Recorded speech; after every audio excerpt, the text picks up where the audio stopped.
and intra-institutes, it could be also different continents wherein they could share this. Cloud storage, mailing, and messaging service. The e-learning process, learning management tools, and the management systems, and thereby implementation of knowledge management system.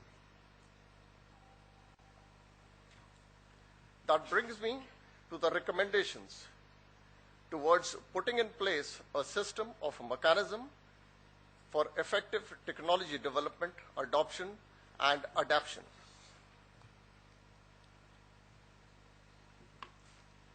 We have to bring up and identify capable, effective centers of excellence and leverage their potential to harness technology for a given purpose. Technology forecast cells must be established at select institutes to identify potential of various technologies and pick up relevant ones for adoption.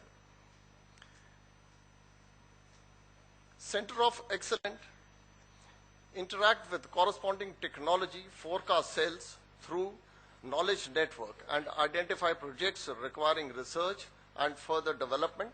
That is, close interaction between the two must focus research and development efforts in a need-based context. Gentlemen, once prototypes or technology demonstrators have been refined, structures must ensure smooth mass production and sharing with minimal time delays.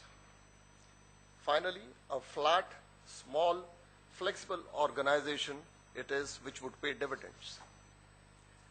Therefore, setting up a technology project development agency at a national level for military purposes is recommended. The purpose of such agency will be to conceptualize and execute R&D with respect to new relevant technologies and absorption and adoption for the military use. The model can be based on these given recommendations for rapid decision making, synergizing knowledge and efforts of researchers, developers, and user working through purpose-built teams.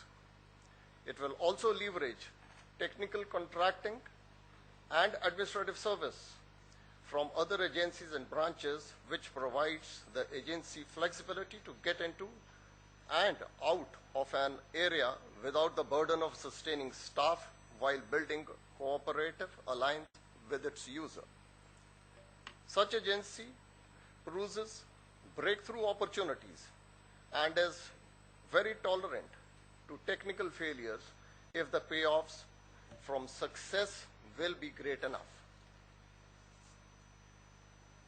The suggestion for an organization which to an extent is already in existence is now as flashed on the slide.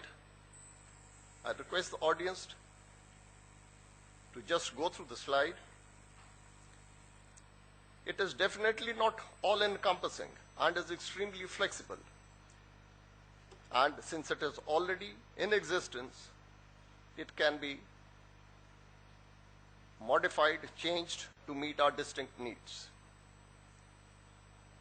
Finally, gentlemen, in today's global knowledge economy, it is imperative that we build structures and mechanisms to leverage this abundant pool of technology and create an environment conducive to its adoption and adaptation into services.